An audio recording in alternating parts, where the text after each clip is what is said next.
Change oil naman natin tong ADV 150. 2,219 na nga pala itong natakbo ko. At ito yung ginamit kong langis. Ito uli ang gagamitin ko kasi ang ganda ng performance ng motor ko dito. Imagine 2,219 na. Hindi pa rin lumalabas yung oil change. Kaya ayan, ako na nga ang nagkusa. Ito aalisin natin. Alright.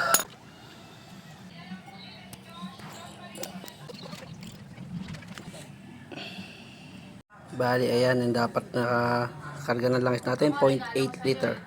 Ang langis 2,200 kilometers. Yung quality ng langis na inalis ko is malapot-lapot pa, hindi siya yung parang lumalabnaw na langis. Wala kasi kung hangin sinuta ko lang konti tissue para sipsipin pa yung mga langis sa loob. Ayan o, kabit na nga natin.